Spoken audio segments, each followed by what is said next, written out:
les objectifs que nous visions en essayant de mettre en place ce centre avec les différents partenaires, c'est parce que nous nous sommes rendus compte qu'il y avait une absence de soins de qualité de certains niveaux, surtout pour le service public dans la spécialité que nous avons empruntée. Et nous avons souhaité que ces soins soient accessibles à la population. Et si on est à Basse-Ndao, ça signifie que c'est un hôpital qui a une grande vocation sociale. Deuxièmement, cet hôpital contribue à la formation primaire et à la formation des spécialistes.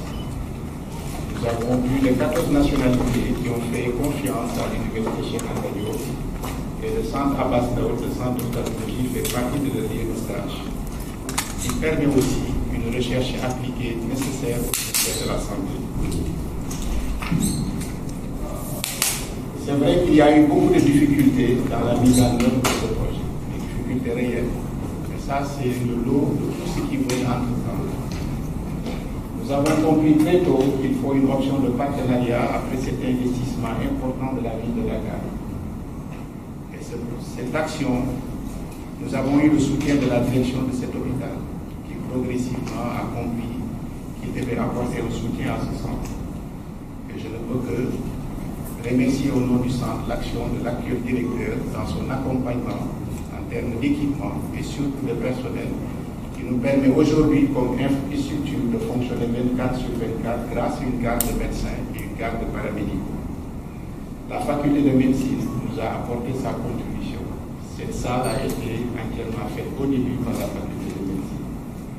Nous avons fait appel à des partenaires privés qui, dans le cadre de leur fonction sociétale, pouvaient appuyer ce que nous faisions.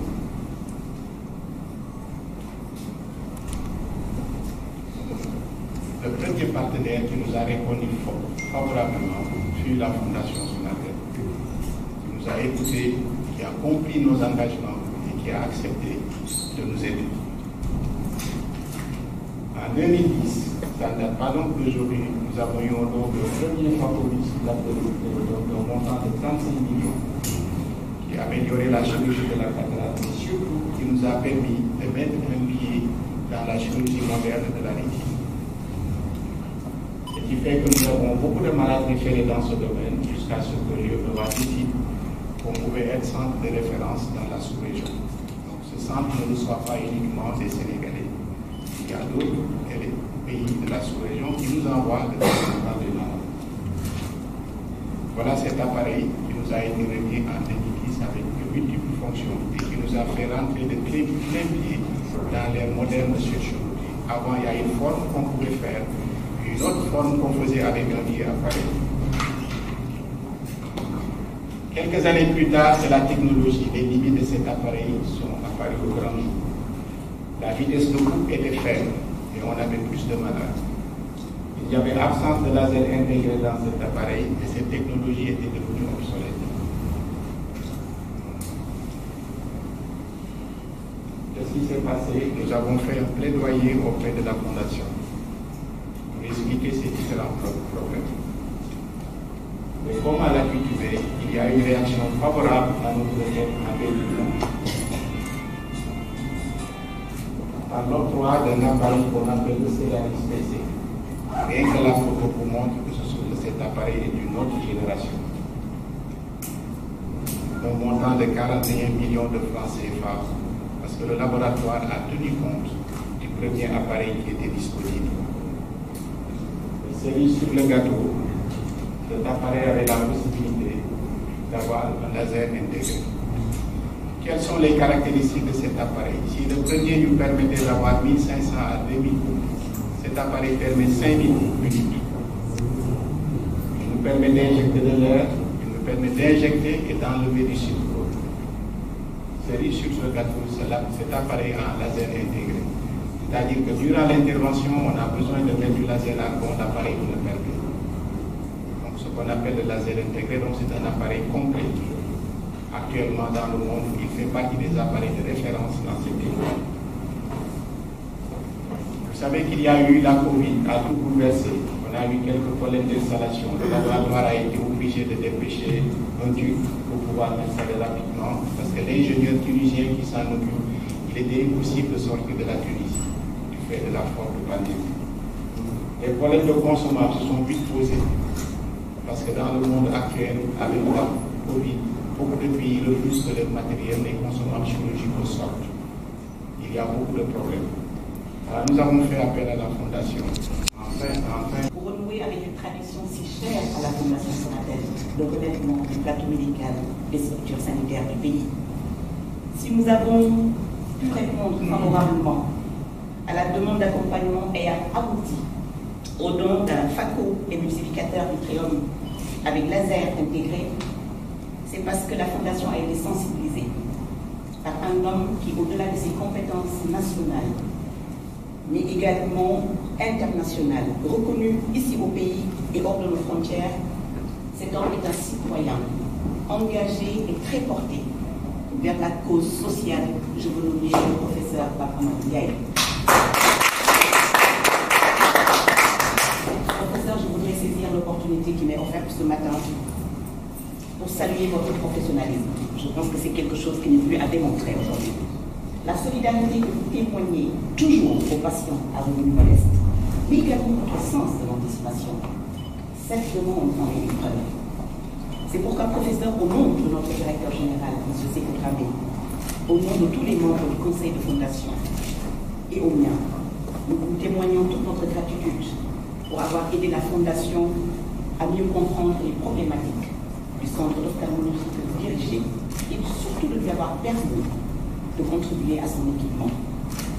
Nous avons noué, monsieur le directeur de l'hôpital, un partenariat remarquable avec le centre hospitalier que vous dirigez, un partenariat qui date aujourd'hui de plus d'une dizaine d'années. En effet, après un premier don, le professeur l'a rappelé tout à l'heure, en 2010, la Fondation, suite à la sollicitation reçue, a tenu à accompagner l'évolution technologique de ce type d'équipement en permettant à l'établissement de disposer d'un nouvel appareil, cette fois-ci avec laser intégré, d'un coût de 41 millions. L'ancien modèle, malgré son efficacité et les nombreux cas de cataracte qu'il a permis d'opérer, connaissait quelques insuffisances.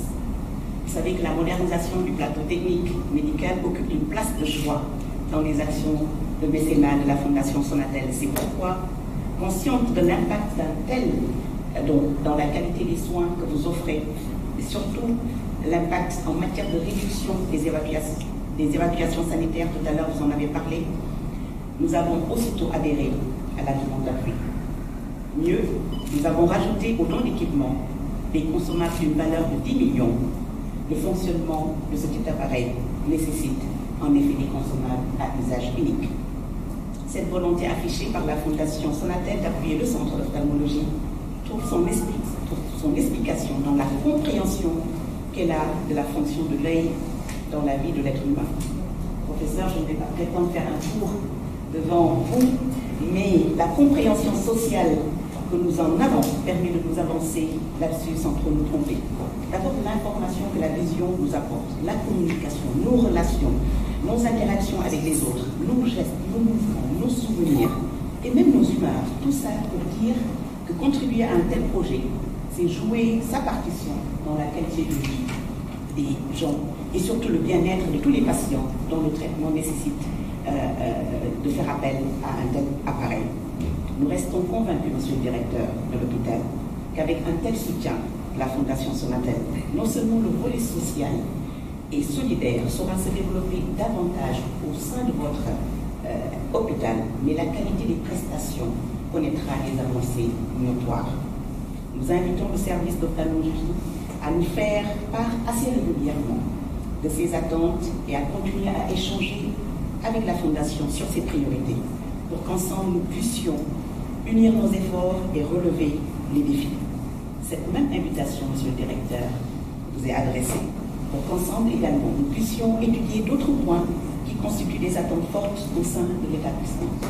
On en a noté quelques-uns suite à l'intervention du professeur Lo, mais effectivement, c'est des sujets qu'on pourrait aborder plus amplement dans un cadre de séance de travail plus élargi. L'espoir est permis au regard de toutes les belles réalisations inaugurées récemment.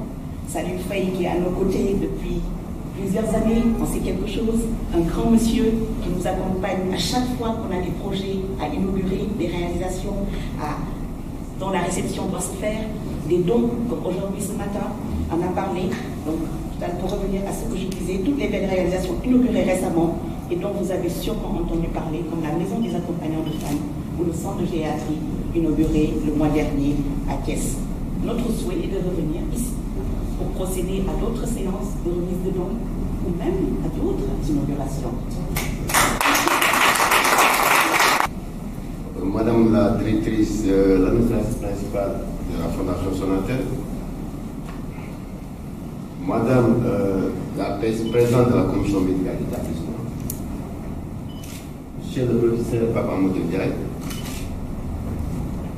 Mesdames, Messieurs les chefs de service, Mesdames, Messieurs les étudiants apprenants d'ES et SAES, chers journalistes, je m'en vais juste à mon nom et au nom de d'abord au nom de son Excellence Monsieur le Président de la République, M. Macky Sall, au nom du ministre de la Santé, M. Abdoulaye Diouf Sarr, et à mon nom propre, dire merci à la Fondation Sonatel de l'accompagnement fécond et continu dans le système de la santé au Sénégal. Et ce matin, juste au niveau de l'ophtalmologie, de l'hôpital Abass Ndao, dont j'ai eu l'honneur de diriger. Tout à l'heure, on a entendu le professeur Papa Moutoudiaï pour montrer que la nature de l'investissement, l'impact de cet investissement, et nous étions dans une logique d'être toujours premier dans tous les domaines. Et aujourd'hui, grâce à votre don, vous permettrez encore, sur le plan au niveau de l'ophtalmo, d'être premier en Afrique, je ne dirais même pas dans la sous-région, mais en Afrique, pour pouvoir faire vraiment ces opérations de qualité. Et soyez rassurés, assurés que c'est un appareil que vous avez mis entre les mains d'un connaisseur, d'un savant et d'un passionné également de son domaine. Que j'ai eu également l'honneur de connaître depuis 2004. Donc j'ai eu à le suivre de près par rapport à tous les défis vraiment qu'il a eu à surmonter pour qu'aujourd'hui le centre soit une référence également dans la zone de moi. Encore professeur, merci de l'effort constant que vous faites pour la population sénégalaise, pour la population africaine, mais également pour l'Université de Diop de Dakar. Donc soyez rassurés que nous, de notre côté également, nous ferons tout le nécessaire pour accompagner l'ophtalmologie dans le cadre vraiment de la viabilité de cet appareil. Et comme vous l'avez dit tantôt, nous sommes aussi très féconds en projet et donc nous souhaitons que la Fondation puisse nous accompagner. Tout à l'heure, j'ai dit que nous voulons être premiers dans tous les domaines. Autant on est premier dans la mise en place d'un comité de dialogue social, autant également on est premier dans la mise en place d'une crèche cadrée d'enfants dans la zone ouest africaine. Autant également nous aimerions aussi être premier ex aequo avec FAD pour la maison des... On a le village des accompagnants. Wow. Nous voulons être premiers ex aequo. Voilà, parce que déjà, ils sont déjà premiers, mais nous souhaitons être premiers ex aequo. Et également, tout à l'heure, comme j'ai eu à le dire, la Fondation Sonatel a depuis longtemps accompagné l'hôpital Abass Ndao et fait partie des premiers partenaires de l'hôpital. Autant au niveau de l'association des diabétiques du Sénégal, que la Fondation continue toujours à appuyer. Autant également au niveau des différentes spécialités également de cet hôpital. Donc, et nous souhaitons également, dans le cadre juste peut-être d'une séance de travail beaucoup plus affinée avec l'ensemble de la CME,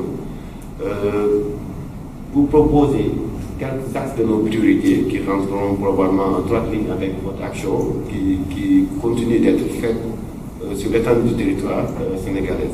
Donc nous vous remercions également de ce don de ce matin et souhaitons également que cette collaboration puisse continuer longtemps En tout cas, nous le souhaitons et pour l'intérêt des populations, des patients en général.